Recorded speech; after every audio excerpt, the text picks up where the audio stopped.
এশার আগে যদি মেহেদি লাগায় তাহলে এশার নামাজ আমাদের থেকে ছুটে যাইবে। আর এই ঈদের রাত্র সবে কদর রাত্রের মধ্যে আমাল করলে যেই রকম নেকি হয়, কোনো ব্যক্তি যদি ঈদের রাত্রের মধ্যে যদি আমাল করে তাহলে আল্লাহ তাআলা ওই পরিমাণ নেকি দান করবেন। সবে কদরের মধ্যে যে রকম মানুষের আমালকে আল্লাহ তাআলা কবুল করেন, দোয়াকে কবুল করেন, এমনিভাবে ঈদের রাত্রে আমরা দোয়া করলে আল্লাহ তাআলা আমাদের দোয়াকে কবুল করবেন। এজন্য ঈদের রাত্রির মধ্যে ইবাদতের মধ্যে আমরা সময় কাটাইব এবং তাড়াতাড়ি ঘুমাই যাইব, এসার পরে ঘুমাই যাইব। ঈদের রাত্রের মধ্যে আরেকটা সুন্নত হলো তাড়াতাড়ি ঘুম থেকে উঠা। তাড়াতাড়ি ঘুম থেকে উঠা একটা সুন্নত। এজন্য যদি তাড়াতাড়ি ঘুমাইতে পারি তাহলে তাড়াতাড়ি উঠতে পারবো। এজন্যই আমরা সকলে ঈদের রাত্রের মধ্যে যেন এরকম না হয় রাত্রে 2টা বাজে ঘুমাইলাম, ফজরের নামাজ কাজা হয়ে গেল, এটা কারোই যেন না হয়। অনেক ভাই বন্ধুগণের এরকম হয় যে শুধুই ফজরের নামাজ না, ঈদের নামাজ পর্যন্ত কাজা হয়ে যায়, এরকম যেন না হয়। বরং ঈদের দিন যেন ঈদের নামাজ আমাদের যেন না ছুটে, ঈদের দিন ফজরের নামাজ আমাদের যেন না ছুটে। আর ঈদের রাত্রির ব্যাপারে রাসূলুল্লাহ সাল্লাল্লাহু আলাইহি সাল্লাম বলেন, বালাউল মুবিন وفديناه بذبح عظيم وقال سيدنا رسول الله صلى الله عليه وسلم إن الله لا ينظر إلى صوركم وأموالكم ولكن ينظر إلى قلوبكم وأعمالكم أو كما قال النبي عليه الصلاة والسلام اللهم صل على سيدنا محمد وعلى آل محمد كما صليت على إبراهيم وعلى آل إبراهيم إنك حميد مجيد اللهم بارك على محمد وعلى آل محمد كما باركت على إبراهيم وعلى آل إبراهيم إنك حميد مجيد اللهم صل على سيدنا محمد كلما ذكره الذاكرون وكلما غفل عن ذكره الغافلون أستغفر الله الذي لا إله إلا هو الحي القيوم وأتوب إليه لا حول ولا قوة إلا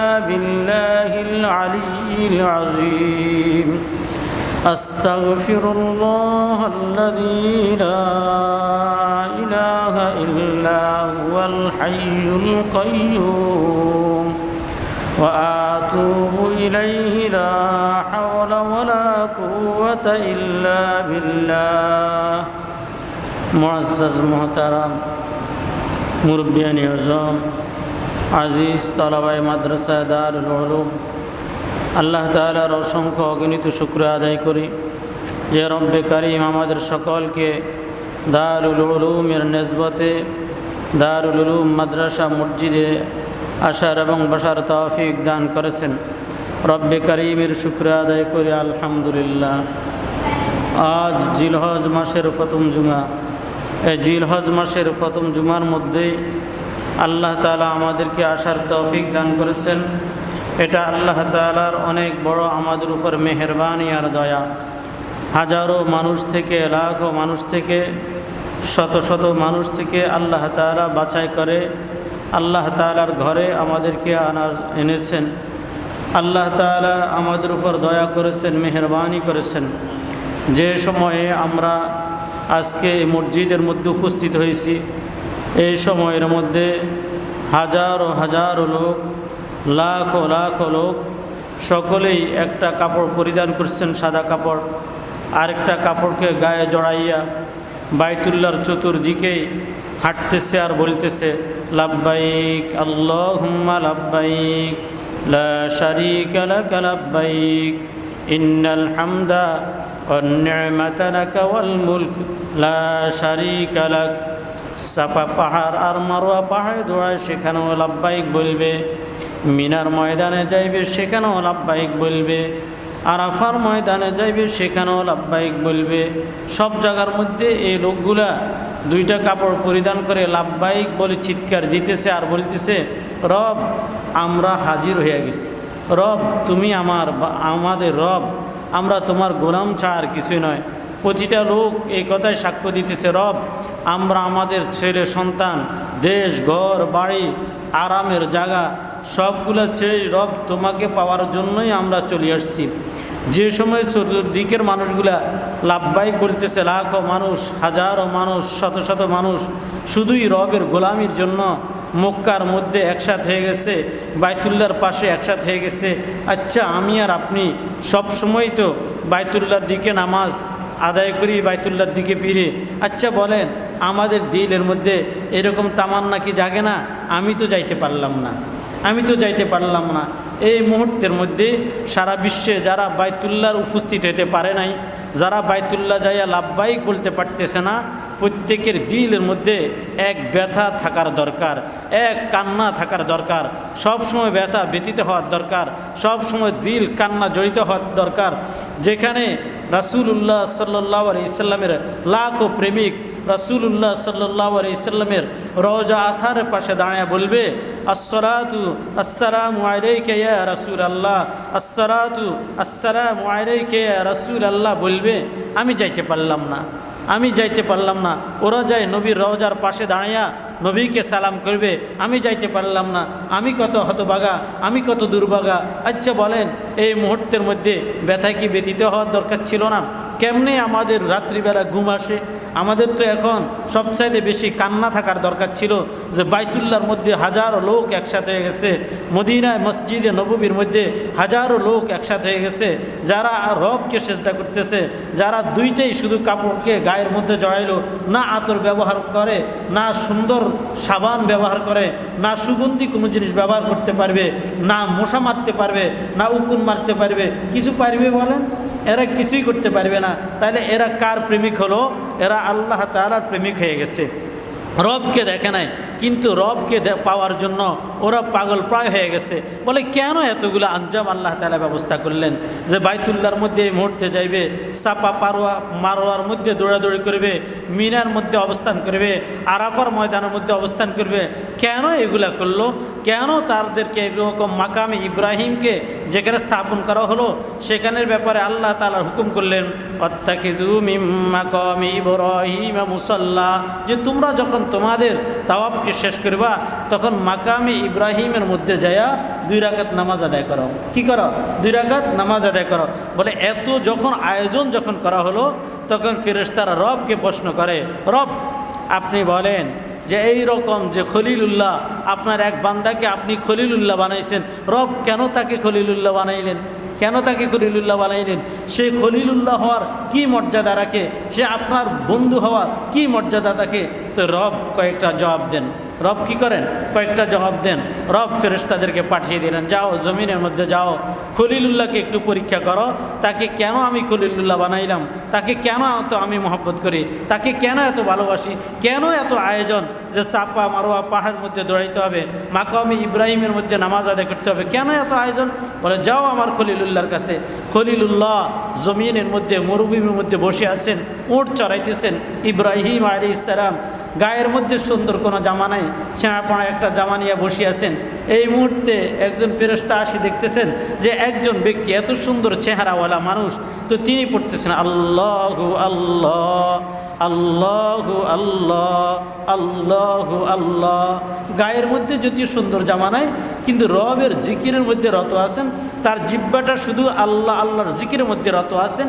এটা দেখি ফেরেশতা বললেন সুবহানাল্লাহ। ফেরেশতা কি বললেন? সুবহানাল্লাহ। ইব্রাহিম আলাইহিস সালাম শুনে বললেন যে আমার রবের যে ব্যক্তি সুবহানাল্লাহ পড়লো তাকে আমি একটা উট দিয়ে দিই। তাকে বললেন ধরো, তুমি যে আমার রবের প্রশংসা করছো এই জন্য তোমাকে একটা উট দিয়ে দিলাম। এরপরে ফেরেশতা এটা পাইয়া বলেন আলহামদুলিল্লাহ, খলিলুল্লাহ বলেন, তুমি আমার রবের প্রশংসা করছো, আমার রবের প্রশংসা করছো, এটা আমার কাছে খুবই পছন্দনীয় হয়েছে, তোমাকে আরেকটা উট দিয়ে দিলাম। ফেরেশতা এটা পাইয়া বলেন আলহামদুলিল্লাহ। খলিলুল্লাহ আবারও একটা উট দিয়ে দিলেন। এভাবে দিতে দিতে খলিলুল্লাহর কাছে যতগুলো উট ছিল তেনার ফারের মধ্যে সমস্ত উট ফেরেশতাকে দিয়ে দিলেন। আল্লাহ ফেরেশতাকে পাঠাইছেন কি জন্য? ওরা যে প্রশ্ন করছে কেন দুনিয়ার মধ্যে এত আয়োজন, এই বান্দাকে আপনি কেন খলিলুল্লাহ বানাইছেন? তাকে পরীক্ষা করার জন্য। যখন সব উট দিয়ে দিলেন, এখন ফেরেশতা আবার বলে আলহামদুলিল্লাহ। এখন ইব্রাহিম আলাইহিস সালাম বলেন, আরে আমি এখন তো উটের পাল থেকে কোনো উট দেওয়ার মতো নাই, আমি এখন তোমার গোলাম হয়ে গেলাম, এখন আমি তোমার উটের রাখাল হয়ে গেলাম, সমস্ত উটের রাখাল এখন আমি হয়ে গেলাম, শুধু এই জন্যই তুমি আমার রবের প্রশংসা করছো। রব ফেরেশতাকে বলে, পরীক্ষা শেষে দেখো আমার খলিল আমার জন্য কত পেরেশান, তুমি যতবার আমার প্রশংসা করছো ততবার আমার খলিল সব একটা একটা উট করে সব উট দিয়ে দিল, শেষের সমস্ত উটের রাখাল পর্যন্ত হয়ে গেল, শেষের সমস্ত ওটের রাখাল পর্যন্ত হয়ে গেল। এই জন্যই কোরআনে কারিমের মধ্যে বলেন, ওয়াইজিবতালা ইব্রাহিম রাব্বাহু বিকালিমাতিন ফাআতাম্মাহুন্না ক্বালা ইন্নী জাইলুকা লিন্নাসি ইমামা। আল্লাহ তাআলা ইব্রাহিম আলাইহিস সালামকে রবে কী করছেন? কয়েকটা বিষয়ে রবে পরীক্ষা করছেন, অনেকগুলো বিষয়ে পরীক্ষা করছেন। পরীক্ষা করে ইব্রাহিম আলাইহিস সালামকে জাতির ইমাম বানিয়ে দিলেন। সমস্ত মুসলমানদের ইমামকে বলেন ইব্রাহিম আলাইহিস সালাতু ওয়াসসালাম। আমাদের জাতির পিতাকে ইব্রাহিম আলাইহিস সালাতু ওয়াসসালাম, তেনাকে আমরা আমাদের জাতির পিতা বলি। কেন? আল্লাহ তাআলা তেনাকে পরীক্ষা করছেন। পরীক্ষা করে সমস্ত মুসলমানদের জাতির পিতা আল্লাহ তাআলা ইব্রাহিম আলাইহিস সালামকে বানিয়ে দিয়েছেন। শেষ পর্যন্ত বলেন, দেখো ইব্রাহিমকে আমি কত মহব্বত করি, ইব্রাহিম আমাকে কত মহব্বত করে। আমি চাই জগতের মানুষ কিয়ামত পর্যন্ত আমার খলিলকে মহব্বত করবে, আমার খলিলকে ভালোবাসবে, যেরকম খলিল আমাকে ভালোবাসে, যেরকম খলিল আমাকে ভালোবাসে। জগতের মানুষ যেন আমার খলিলকে যেন চিনতে পারে। এই জন্য কিয়ামত অবধি পর্যন্ত, দুনিয়া যতদিন থাকবে ততদিন পর্যন্ত সমস্ত মানুষ যেন আমার খলিলের স্মৃতিচারণ করে, আমার খলিলের স্মৃতিচারণ করে। এই জন্য হজের মধ্যে সাফা মারওয়া পাহাড়ের মধ্যে কে দৌড়াইছে বলেন? সাফা পাহাড় আর মারওয়া পাহাড়ের মধ্যে কে দৌড়াইছে? বলে হাজরা আলাইহিস সালাম দৌড়াইছেন। কে দৌড়াইছেন? হাজরা আলাইহিস সালাম। উনি পুরুষ না মহিলা? উনি মহিলা।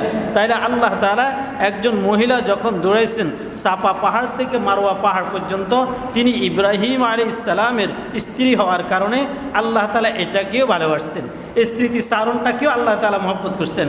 এই জন্যই হজের মধ্যে যত লোক যাইবে, কোনো ব্যক্তি যদি বলে আমি সাফা পাহাড় আর মারওয়া পাহাড়ের মধ্যে দৌড়াবো না, তো আল্লাহ বলেন তোমার হজকে কবুল করা হবে না, তোমার হজকে কবুল করা হবে না। আচ্ছা বলেন, তাইলে এই কথা একটু চিন্তা করেন যে সাফা পাহাড় আর মারওয়া পাহাড়ের মধ্যে একজন মহিলা দৌড়াইছেন, হাজরা আলাইহিস সালাম, তিনি মহিলা, এরপরেও আল্লাহ তাআলা তার এই কাজকে মহব্বত করছেন। তাইলে মহিলার আমলকেও আল্লাহ কি করেন? ভালোবাসেন।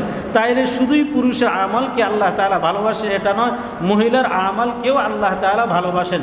বরং যদি চিন্তা করা হয় আর একটু পিছনের দিকে যায়, তো চিন্তা করব জমজম কূপ যেটা হয়েছে, এটা হাজরা আলাইহিস সালামের স্মৃতিচারণ। এটা কার স্মৃতিচারণ বলেন? হাজরা আলাইহিস সালামের স্মৃতিচারণ। যখন আল্লাহ তাআলা যখন ইব্রাহিম আলাইহিস সালামকে বললেন, মিশরের মধ্যে বসবাস করতেন, তখন বললেন যাও হাজরাকে তার কোলের শিশুসহ তাকে মরুভূমির মধ্যে রেখে আসো। মক্কার মরুভূমির মধ্যে যে রেখে আসছে, যেখানে তখনও বাইতুল্লাহ ছিল না, যেখানে কোনো জমজম কূপ যখন ছিল না, যেখানে কোনো মানুষজন ছিল না, মিশর থেকে হাজারো মাইল দূরে, সেখানের মধ্যে রাখি আসছেন। রাত্রেবেলা যখন পুষলেন, তখন হাজরা আলাইহিস সালামকে বললেন, চাঁদের এই রাত্রিতে তুমি বসে থাকো, আমি যাইতেছি। বললো যেখানে কোনো মানুষ নাই, যেখানে কোনো গরু ছাগল নাই, যেখানে একটা গাছ নাই, যে দিনের বেলায় সূর্যের আলো থেকে আমরা বাঁচবো, রাত্রিবেলায় আমরা কোথাও ঘুমাবো, শুধুই মরুভূমির মধ্যে বালুকাময়, আপনি আমাদেরকে কীভাবে রেখে যাইতেছেন? ইব্রাহিম আলাইহিস সালাম বলেন, আমার রবের হুকুম। এটা কার হুকুম? আমার রবের হুকুম। এজন্যই আমি তোমাকে মরুভূমির মধ্যে রেখে যাইতেছি। হাজরা আলাইহিস সালাম বললেন, তাহলে কোনো অসুবিধা নেই, রবে আমাদের ব্যবস্থা করবে। তাহলে এখানে পরীক্ষার মধ্যে কে পাশ করলেন বলেন? হাজরা আলাইহিস সালাম নিজেই পাশ করলেন। মরুভূমির মধ্যে থাকবে, যেখানে ঘর নাই, দুয়ার নাই, যেখানে দিনের বেলায় প্রখর রৌদ্র থেকে বাঁচার জন্য গাছের নিচে বসবে, একটা গাছ পর্যন্ত নাই, যেখানে এক ফোঁটা পানির পর্যন্ত ব্যবস্থা নাই, হাজারো দিনের জন্য, শত দিনের জন্য, মাসকে মাসের জন্য ইব্রাহিম আলাইহিস সালাম বিবিকে আর কোলের শিশুকে রাখি যাইতেছে। এটা কি চারটিখানি কথা? এটা কি ছোট কথা? আমাদের বিবি, আপনাদের বিবি এরকম কোনো কথা মানতে পারবে? মানতে পারবে না। অথচ মানার মধ্যেই কামিয়াবি। যদি কোনো স্বামী যদি এরকম দিনের কাজে বাইর হইতে চায়, যদি কোনো ছেলে, মায়ের ছেলে যদি দিনের কাজে বাইর হইতে চায়, তাহলে দরকার হলো তাদেরও হাজরা আলাইহিস সালামের মতো ভূমিকা পালন করা, যে আল্লাহ তাআলার কাছে যখন যাইতে চায়, যাও আমাদেরকে আল্লাহ তাআলার কাছে সুপর্দ করে দাও, আমাদেরকে আল্লাহ তাআলার কাছে সুপর্দ করে দাও, আল্লাহ তাআলাই আমাদেরকে হেফাজত করবেন। সাইয়্যিদুনা ওমর ফারুক রাদিয়াল্লাহু তাআলার জামানার মধ্যে একজন লোক জিহাদের ময়দানে যাবে, এক সাহাবী। তো যাওয়ার সময় যখন যাইতেছে, তো স্ত্রী বললেন, আপনি যে আল্লাহ তাআলার রাস্তায় যাইতেছেন, জিহাদের ময়দানের মধ্যে যাইতেছেন, আপনার একটা সন্তান আমার গর্ভের মধ্যে আছে, তার অবস্থা কি হবে, আমার অবস্থা কি হবে, আপনি একটু কি চিন্তা করলেন না? ওই সাহাবী বললেন, আমি আমার সন্তানকে আল্লাহ তাআলার সুপর্দ করে গেলাম, আল্লাহ তাআলা হেফাজত করবেন। ওই সাহাবী জিহাদের ময়দানে চলে গেলেন। ওই সাহাবী জিহাদের ময়দান থেকে ফিরে আসলেন। ফিরে আসার পরে যখন শুনতে পাইলেন স্ত্রী ইন্তেকাল করছেন, আর সকল থেকে শুনলেন কবরের থেকে কান্নার কিসের যেন আওয়াজ আসে। তো ওই স্বামী সাহাবী তিনি কবরের কাছে গেলেন, কবরের থেকে আওয়াজ আসলো, কবরকে খোলো। কবরকে খুললেন। ওই মহিলা সাহাবীর হাতে তার সন্তানটা দিয়া বললেন, আপনি বললেন আপনার সন্তানকে যেন আল্লাহ তাআলা হেফাজত করে, আপনার সন্তানকে আল্লাহ হেফাজত করলেন, আপনি আপনার সন্তানকে বুঝে নেন। আপনি যদি তখন বলতেন যে আমাকে হেফাজত করার জন্য যদি বলতেন, আল্লাহ আমার স্ত্রীকেও তুমি হেফাজত করিও, আল্লাহ আমার সন্তানকে হেফাজত করিও, তাহলে আল্লাহ আমাকে হেফাজত করতো, আপনার সন্তানকে হেফাজত করতো। এখন শুধু আপনার সন্তানের হেফাজত হয়েছে, আমার হেফাজত হয় নাই। ধরেন আপনার সন্তানকে বুঝে নেন। যখন স্বামীর কোলে সন্তানকে দিয়ে দিয়েছেন, সাথে সাথে আবার ওই মহিলা সাহাবীর ইন্তেকাল হয়ে গেছে, তাকে আবার কবরস্থ করা হলো। তাহলে আল্লাহ তাআলার কাছে যদি কেউ যদি নিজেকে যদি সুপর্দ করে, আল্লাহ তাআলা সুন্দর মুআমালা করেন। বলে হাজরা আলাইহিস সালামকে যখন এভাবে ইব্রাহিম আলাইহিস সালাম মরুভূমির মধ্যে রেখে চলে আসলেন, তাদেরকে সামান্য পানি দিলেন, পানি শেষ হয়ে গেছে, খেজুর দিলেন, খেজুর শেষ হয়ে গেছে। একটা দুধের বাচ্চা দুধ খাইবে মায়ের স্তন থেকে, বলে মায়ের স্তনের মধ্যে দুধ শুকিয়ে গেছে, মায়ের স্তনের মধ্যেও দুধ শুকিয়ে গেছে। এখন সন্তানকে দুধ পান করাতে পারতেছে না, পানি নেই, খেজুর নেই, কিছু নেই, মরুভূমির মধ্যে একা একই আছে, কোনো লোকালয় নেই যেখানে যাই কোনো সাহায্য চাইবে। শিশু ইসমাইলকে কোলের থেকে নামাইলেন তাকে শুধুই বাঁচানোর জন্য। শিশু ইসমাইল কাঁদতেছেন, চিৎকার করতেছেন। শিশু, সে তো বুঝে না আল্লাহর সুপর্দ, সে তো বুঝে না, সে তো এখনও শিশুই। হাজরা আলাইহিস সালাম তিনি এখানে বসি চাপা পাহাড়ের দিকে তাকাইছেন, দেখছেন ওইখানে পানি টলমল করতেছেন। যখন প্রখর রৌদ্র হয়, তখন দূরের দিকে তাকাইলে মরিচিকা বোঝা যায়, মনে হয় পানি আছে। হাজরা আলাইহিস সালাম সেখানে গেছেন। কোরআনে কারীমের মধ্যে আল্লাহ তাআলা হাজরা আলাইহিস সালামের এই কথাকে উল্লেখ করেন, ইন্নাস সাফা ওয়াল মারওয়াতা মিন শাআইরিল্লাহ, যে সাফা পাহাড় আর মারওয়া পাহাড় এই দুটোটাই আল্লাহ তাআলার নিদর্শনের মধ্যে থেকেই নিদর্শন। সুতরাং সাফা পাহাড় এখানের মধ্যে তুমি যাইবা, এটা আল্লাহ তাআলার নিদর্শন। মারওয়া পাহাড়ে যাইবা, এটা আল্লাহ তাআলার নিদর্শন। যেহেতু এখানের মধ্যে হাজরা আলাইহিস সালাম গিয়েছেন, হাজরা আলাইহিস সালাম ওখানে উঠছেন, আবার মারওয়াতে উঠলেন। আমি কেন পছন্দ করছি? বলে এই জন্যই পছন্দ করছি, হাজরা আমার সুপর্দ হয়ে গেছে, মারওয়া পাহাড়ের মধ্যে সে গেছে, সেখানে যাইয়া সেই শুধুই আমার দিকে তাকাইছে। বলে হাজরা আলাইহিস সালামের এই তাকানোকে আল্লাহ তাআলা পছন্দ করছেন। হাজরা আলাইহিস সালাম নিজেকে সুপর্দ করা আল্লাহ তাআলা পছন্দ করছেন। এজন্যই ইসমাইল আলাইহিস সালামকে দিকে একবার তাকান, আবার সাফা পাহাড়ে যান, আবার মারওয়া পাহাড়ে যান। সপ্তম চক্র যখন শেষ হয়েছে, সপ্তমবার দৌড়াদৌড়ি যখন শেষ হয়েছে, সন্তানের পাশে আসি দেখে সন্তানের পায়ের নিচ থেকে পানি উঠতেছে, সন্তানের পায়ের নিচ থেকে পানি উঠতেছে। আর যখন পানি উঠতেছে, পানি উঠতে দেখি তিনি চতুর্দিকে বালু দিয়ে একটা বাঁধ দিলেন। বাঁধ দিয়া যখন দেখছে পানি বাড়তে আসে, তখন তিনি পানিকে কি বললেন? জামজাম, জামজাম। কি বলছেন বলেন? সুন্দর শব্দ, জামজাম, জামজাম, মানে থেমে যাও, থেমে যাও। এই কথা বলার সাথে পানি থেমে গেছে, পানি আর এখন আর উতলি উঠে না। বলে আল্লাহ তাআলা এটাকে এত পছন্দ করছেন, কিয়ামত পর্যন্ত এই পানির নাম কেউ পরিবর্তন করতে পারবে না, কিয়ামত পর্যন্ত এই পানির নাম পরিবর্তন হবে না। শুধুই হাজরা আলাইহিস সালামের মুখ থেকেই যখন জামজাম শব্দ বাইর হয়েছে, এখন এই পানিকে কি বলে? জামজামের পানি বলে। কিসের পানি বলে? জামজামের পানি বলে। কূপকে কি বলে? জামজামের কূপ বলে। তাইলে হাজরা আলাইহিস সালাম মুখ নিঃসৃত কথা এটা আল্লাহ তাআলা পছন্দ করছেন। বলে কেন পছন্দ করলাম? বলে এই জন্যে হাজরা সে নিজেকে আমার জন্যই সপর্দ করে দিছে, ইব্রাহিম তার স্ত্রীকে আমার সপর্দ করে দিছে, তার কোলের সন্তানকে আমার সপর্দ করে দিছে, এটা আমি পছন্দ করলাম। বলে ফেরেশতারা এরপরে আমাকে বলে কেন খলিলুল্লাহ হলেন আপনি? আমি বললাম দেখো আমি আমার খলিলুল্লাহর আরেকটা পরীক্ষা নিই। ফালাম্মা বালাগা মাহুস সাইয়া ক্বালা ইয়া বুনাইয়া ইন্নী আরা ফিল মানাম আন্নী আযবাহুকা ফানজুর মাযা তারা قال يا أبت افعل ما تؤمر ستجدني إن شاء الله من الصابرين। বলে এই যে আমি আমার খলিলুল্লাহর আরেকটা পরীক্ষা নিই, তোমরা কেন বললা আমি তাকে কেন খলিল বানাইলাম? ইব্রাহিম আলাইহিস সালামের ছেলেটা যখন একটু প্রাপ্তবয়স্ক হলো, যখন পিতা মাতার সাথে চলার মতো উপযুক্ত হলো, যখন বাপের চোখের মধ্যে বাপকে শীতল করার মতো তার বয়স হলো, তো ইব্রাহিম আলাইহিস সালামকে আল্লাহ তাআলা হুকুম করেন তোমার প্রিয় জিনিস কোরবানি করো। তিনি স্বপ্ন দেখলেন, তিনি চিন্তা করে দেখলেন তেনার প্রিয় সবচাইতে হলো ইসমাঈল আলাইহিস সালাম, দুনিয়ার মধ্যে আর কেউ প্রিয় নাই। ইব্রাহিম আলাইহিস সালাম মিশর থেকে তিনি মক্কা শরীফে আসছেন, আসি দেখলেন যে অনেকগুলো লোকালয় হয়ে গেছে। জামজাম কূপ হওয়ার পরে মানুষ এখানে বসতি শুরু করে দিয়েছে। তিনি আসি বললেন হাজেরার ঘর কোথায়? তো কয়েকজন দেখাই দিলেন ওটা হলো হাজেরার ঘর। তিনি হাজরা আলাইহিস সালামের ঘরের সামনে যায় ডাক দিয়েছেন, একটা বালক বাহির হলো। বালক বাহির হয়ে দেখছেন লম্বা পরিহিত একটা জামাওয়ালা একটা লোক, যে লোকটার বয়ান তার মাঠ থেকে শুনছেন এরকম তার বাবা সুন্দর একটা জামা পরিধান করে। তিনি ঘরের মধ্যে এরকম একটা লম্বা জামা সবসময় দেখেন, যে জামাটা হাজরা আলাইহিস সালাম মাঝে মধ্যে যে জামাটা নাকের মধ্যে লাগায়, চোখের মধ্যে লাগায়, যেটার থেকে ঘ্রাণ নেয়, আর ছেলেকে বলে তোমার বাবা তো দিনের কাজে মিশরের মধ্যে সময় কাটাইছে, এটা তোমার বাবার জামা, এটার থেকেই আমি ঘ্রাণ নিই। বাবার মহব্বত, তোমার বাবার মহব্বত আমার দিলের মধ্যে পরিপূর্ণভাবে আছে, এই জন্য এই জামার সাথে আমার এই মহব্বত। ইব্রাহিম আলাইহিস সালাম হাজরা আলাইহিস সালামকে বললেন ছেলেটাকে একটু সাজায় দাও। যখন সাজায় দিছে তাকে নিয়ে তিনি রওনা হয়ে গেছেন। ছেলেকে নিয়ে মিনার ময়দানে বললেন, কি বললেন? বললেন যে ইয়া বুনাইয়া ইন্নী আরা ফিল মানাম আন্নী আযবাহুকা ফানজুর মাযা তারা। হে আমার প্রিয় ছেলে, আমি স্বপ্নে দেখলাম আমি তোমাকে জবাই করতেছি, এখন তোমার কি খেয়াল? এখন তোমার কি খেয়াল? ছেলে বললেন ইয়া আবাতি ফাল মা তুমার সাতাজিদুনি ইনশাআল্লাহু মিনাস সাবিরিন। বাবা আপনাকে আল্লাহ তাআলা যে হুকুম করছে আপনি এই হুকুমকে পালন করেন, আপনি জবাইয়ের জন্য প্রস্তুতি হয়ে যান। আপনি আমাকে ধৈর্যশীলদের মধ্যে পাইবেন, আপনি আমাকে এরকম পাইবেন না আমি কখনো হাত লাড়াইব, কখনো পা লাড়াইব, কখনো চিৎকার করব, কখনো আপনার চোখের সামনে থেকে সরে যাব। বাবা আপনি আমাকে এরকম পাইবেন না, আপনি আমাকে যে জবাই করবেন। বাবা জবাইয়ের আগে কয়েকটা কথা বলি। আমি আমার মাকে দেখলাম সবসময় ঘরের মধ্যে আপনার যে একটা জামা আছে, আমার মাকে দেখলাম এই জামার সাথে আমার মায়ের অনেক ভালোবাসা। এই জামাকে আমার মা চুমু খায়, আমার মা এই জামাকে কখনো চোখে লাগায়, কখনো বুকের মধ্যে লাগায়। আমার মা যখন আপনি দূরে ছিলেন, মিশরের মধ্যে ছিলেন, এই জামার সাথে আমার মায়ের গভীর ভালোবাসা আর গভীর মহব্বত আমি উপলব্ধি করেছি।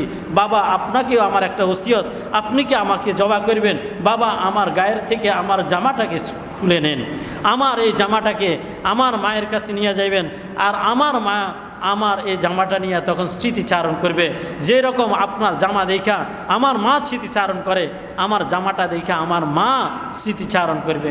বাবা আপনাকে আমার আরেকটা ওসিয়ত, সেটা হলো আপনি যে আমাকে জবাই করবেন, বাবা জবাই করতে গেলে পিতৃব্য সুলো মহব্বত আপনার দিলের মধ্যে আমার জন্য আছে, আপনি আমাকে ভালোবাসেন। বাবা আপনি তো আমাকে জবাই করতে পারবেন না, কীভাবেই বা আপনি আমাকে জবাই করবেন? বাবা আমার গায়ের জামাটা আপনার চোখের মধ্যে বেঁধে নেবেন, আপনি আমাকে চিৎ করে কখনো শোয়াইবেন না।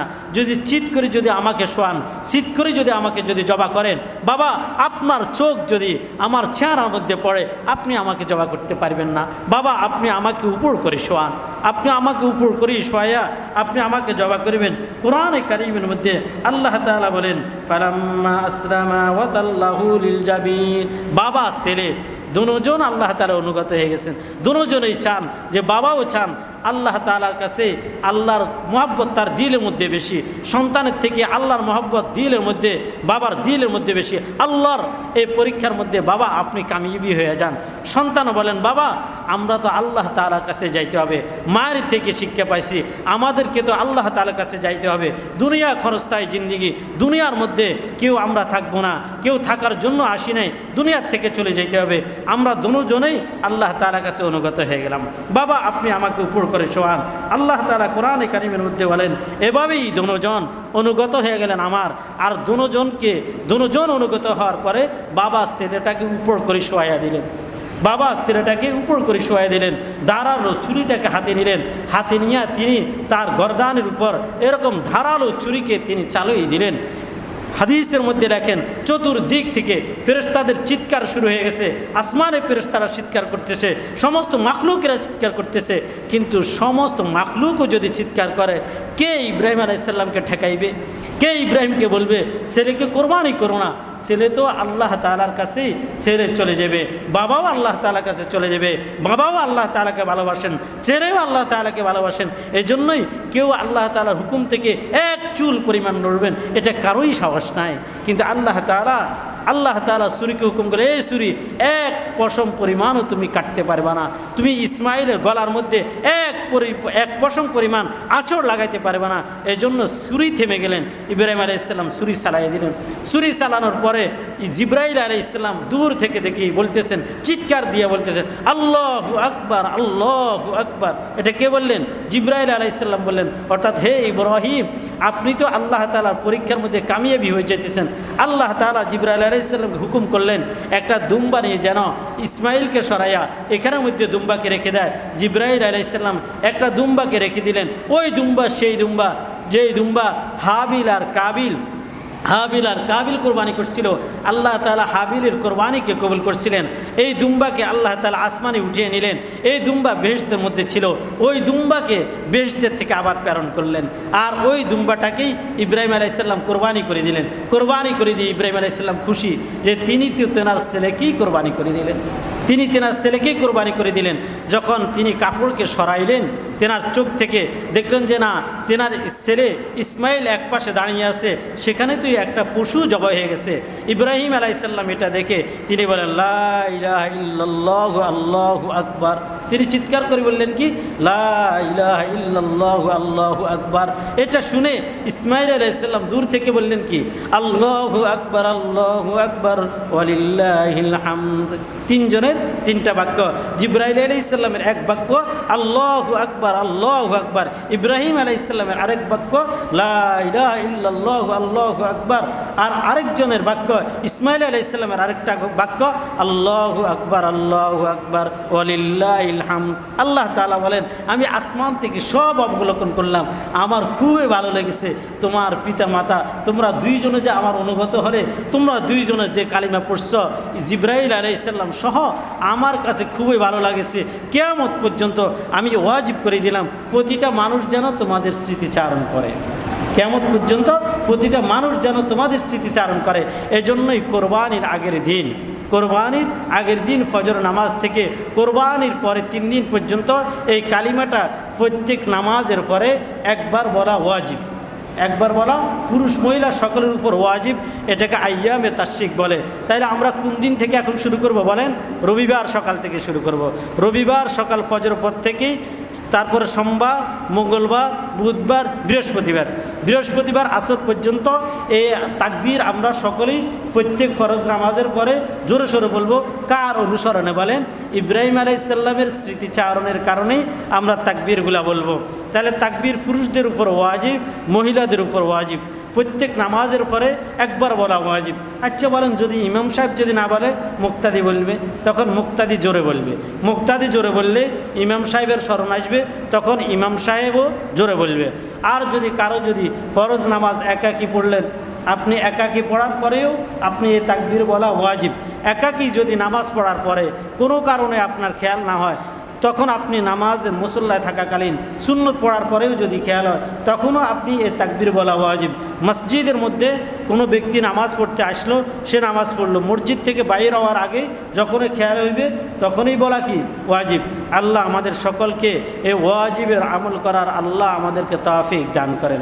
দ্বিতীয় নম্বর কথা হলো যে আমাদের এই কোরবানির আগে সবচাইতে বড় আমাল, গত জুমায় বলছি, সেটা হলো কোরবানির আগের দিন আমালটা, এটা বড় জরুরি।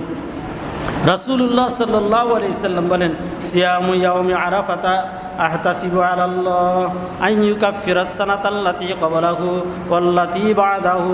রাসূলুল্লাহ সাল্লাল্লাহু আলাইহি সাল্লাম বলেন, আরাফার দিনে কোনো ব্যক্তি যদি রোজা রাখে, অর্থাৎ নবম তারিখে, জিলহজের নবম তারিখে কোনো ব্যক্তি যদি রোজা রাখে, তাহলে তার পরবর্তী এক বছর, পূর্ববর্তী এক বছরের গুনাহ আল্লাহ তাআলা মাফ করে দেবেন। অর্থাৎ আপনার অতীত জীবনের সমস্ত গুনাহ আল্লাহ তাআলা মাফ করে দেবেন। ভবিষ্যতে এক বছরে আল্লাহ তাআলা গুনাহ থেকে আপনাকে হেফাজত করবেন। যদি কোনো কারণে আপনার থেকে গুনাহ হয়ে যায় তো আল্লাহ তাআলা মাফ করে দেবেন। তাহলে একদিনের রোজার বোনাস কয় বছর? 2 বছর। একদিনের রোজার বোনাস হলো 2 বছর। একদিন রোজা রাখবেন, 2 বছরের গুনাহ মাফ। আল্লাহ আমাদের সকলকে কোরবানির আগের দিনের রোজা আল্লাহ তাআলা আমাদেরকে রাখার তৌফিক দান করেন। রাখবো তো ইনশাআল্লাহ আমরা সকলে। দ্বিতীয় দিন আমাদের নবম তারিখের পরে 10ম তারিখ। 10ম তারিখে আমাদের আমাল আছে কয়েকটা আমাল। প্রথম আমাল হলো ঈদের রাত্রিতে আমরা কোনো কি করব না, বাজি ফুটাবো না, গল্প গুজবের মধ্যে আমরা সময় কাটাবো না, হেলায় দুলায় সময়কে নষ্ট করব না। অনেকে আসি ঈদের দিন রাতর যেটা এটার, অর্থাৎ ঈদের আগের রাত্রের মধ্যে বাজি ফুটায়, হেলাধুলায় সময়কে নষ্ট করে। কেউ বা হাতের মধ্যে মেহেদি লাগাইয়া এশার নামাজকে কাজা করে। আমাদের মা বোন, আমাদের সন্তানাদি সকলকেই আমরা বলবো, এশার নামাজের পরে হাতের মধ্যে মেহেদি লাগান, এশার নামাজের পরে হাতের মধ্যে মেহেদি লাগান। তবে আমাদের ছেলে সন্তানদেরকে নয়, আমরা নিজেরাও নয়, আমরা পুরুষেরা হাতের মধ্যে, শরীরের কোনো অঙ্গের মধ্যে মেহেদি লাগাবো না। বলেন লাগাবো আমরা? না, আমরা লাগাবো না। যেহেতু মেহেদি লাগানো এটা পুরুষদের জন্য নয়, এটা কার জন্য বলেন? মহিলাদের জন্য। এই জন্য মহিলারা ঈদের রাত্রে তারা মেহেদি লাগাইবে, তবে তারা যেন এশার নামাজের পরে যেন মেহেদি লাগায়। এশার আগে কোনো ব্যক্তি যেন হাতের মধ্যে, কোনো ব্যক্তি যদি ঈদের রাত্রির মধ্যে যদি ইবাদত করে, তাহলে যেদিন সমস্ত মানুষ পেরেশান হবে, যে ব্যক্তি ঈদের রাত্রিতে ইবাদত করে সে ওই দিন পেরেশান হবে না। অর্থাৎ কিয়ামতের দিন মানুষ তার বদ আমলের কারণে মানুষ পেরেশান হবে, বহু লোক জাহান্নামী হবে। বলে যারা ঈদের রাত্রির মধ্যে ইবাদত করে তাদেরকে আল্লাহ তাআলা সমস্ত পেরেশানি থেকে হেফাজত করবেন। যারা ঈদের রাত্রিতে ইবাদত করে তাদেরকে আল্লাহ তাআলা জান্নাত দান করবেন। তাহলে ঈদের রাত্রিতে আমরা কি করব না, কোনো ব্যক্তি আমরা নাজায়েজ কোনো কাজের মধ্যে থাকবো না, বরং আমরা আমালের মধ্যে সময় কাটাবো। পরের দিন হলো আমাদের জিলহজের 10 তারিখ। জিলহজের 10 তারিখে আমাদের আমাল হলো যে সেদিনকার বিশেষ আমল হলো কোরবানির দিন। আমরা যখন বাড়ির থেকে আসব তো কোরবানির দিন আমরা এক রাস্তা দিয়ে আসব, আরেক রাস্তা দিয়ে যাইব। আসার সময় তাকবীর বলতে বলতে আসব। রোজার ঈদে তাকবীর আমরা আসতে বলছি, কিন্তু কোরবানির ঈদে যেরকম হাজী সাহেবরা লাব্বাইক লাব্বাইক আল্লাহুম্মা লাব্বাইক বলে চিৎকার করতেছে, জোরে জোরে তালবিয়া বলা তাদের উপর যেরকম ওয়াজিব, আমাদের উপর তাকবীর বলা, জোরে জোরে বলা ওয়াজিব। এজন্য আমরা বাড়ির থেকে যখন রওনা দিব তো তাকবীর জোরে জোরে বলতে বলতে আসব, যেন অন্তত এতটুকু হয় আমার কানে যেন আমি শুনি, আমার কানে যেন আমি শুনি। এতটুক জোরে তাকবীর বলতে বলতে আমরা ঈদগাহের দিকে আসব। ঈদের দিনের আরেকটা সুন্নত হলো যে কোরবানির গোশত দিয়া আমরা প্রথম আমরা খানা খাইব। অর্থাৎ ঈদের দিন সকাল থেকে কিছু না খাইয়া কোরবানির গোশত দিয়া বা কোরবানির পশুর কলিজা দিয়া প্রথমেই আমরা খাওয়া খাইব। এটা একটা মুস্তাহাব আমল, এটা একটা সুন্নত আমল। আমরা এই আমলটা করার চেষ্টা করব যারা পারি। আর যারা পারি না তারা সকালবেলা কিছু খাইয়া নিলে সুন্নতের আমল হইল না, বাকি একেবারে সুন্নতের জন্য আবার যেন আমাদের মাথা চক্কর দিয়ে না পড়ি, অন্য কষ্ট যেন না হয়, এটার দিকেও খেয়াল করা। যে আমি অসুস্থ হয়ে গেলাম ওই সুন্নতের আমল করতে যায়া, এটাও যেন আবার না হয়। এজন্যই আমরা সকলে চেষ্টা করব সুন্নতের আমল করার জন্য। অন্য অন্য ঈদে যেরকম নতুন জামা পরিধান করা বা উত্তম জামা পরিধান করা সুন্নত, যাদের নতুন জামা নাই তারা উত্তম জামা পরিধান করব। এমন নয় যে নতুন জামাই পরিধান করতে হবে, এমন নয়, বরং আমার ঘরের মধ্যে যে জামা কাপড়ের মধ্যে যেটা উত্তম সেটা পরিধান করব এবং সুগন্ধি লাগাইয়া আমরা ঈদগাহের মধ্যে আসব। অন্য অন্য ঈদের যে আমাল, এই ঈদেরও সেই আমাল, সেই সুন্নতগুলাই। তো আল্লাহ আমাদের সকলকে সুন্নতগুলোর উপর আমল করার তৌফিক দান করেন। আর সকলেই যারা আমরা কোরবানি দিব নিয়তকে ঠিক করে নিই, আর কোরবানির গোশতগুলোকে আমরা চেষ্টা করব দরিদ্র গরিব তাদেরকে পৌঁছায় দেওয়ার জন্য। কোরবানির গোশত 3 ভাগ করা এটা মুস্তাহাব আমল, অর্থাৎ 1 ভাগ নিজের জন্য রাখবো, আরেক ভাগ আত্মীয় স্বজনকে দিব, আরেক ভাগ গরিবকে দিব।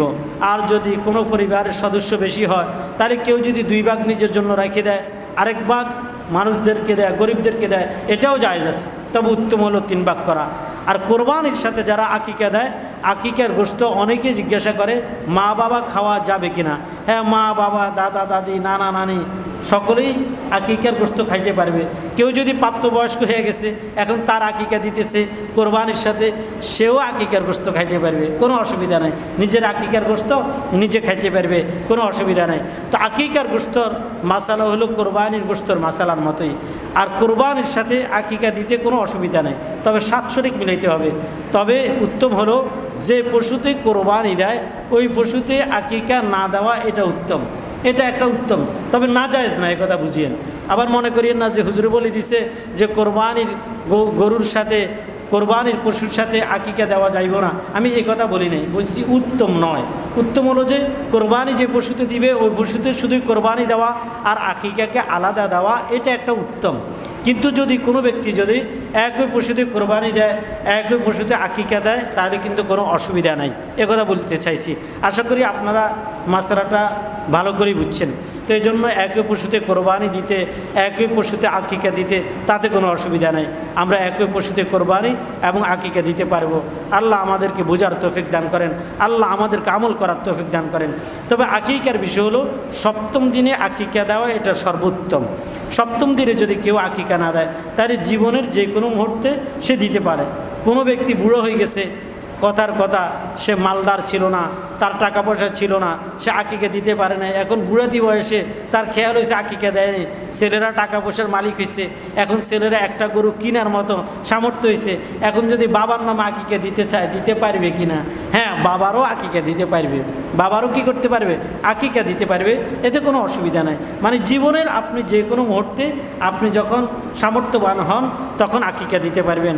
আল্লাহ আমাদের সকলকে বুঝার তৌফিক দান করেন, আল্লাহ আমাদের সকলকে আমল করার তৌফিক দান করেন। সুবহানাকাল্লাহুম্মা ওয়া বিহামদিকা আশহাদু আল্লা ইলাহা ইল্লা আনতা আস্তাগফিরুকা।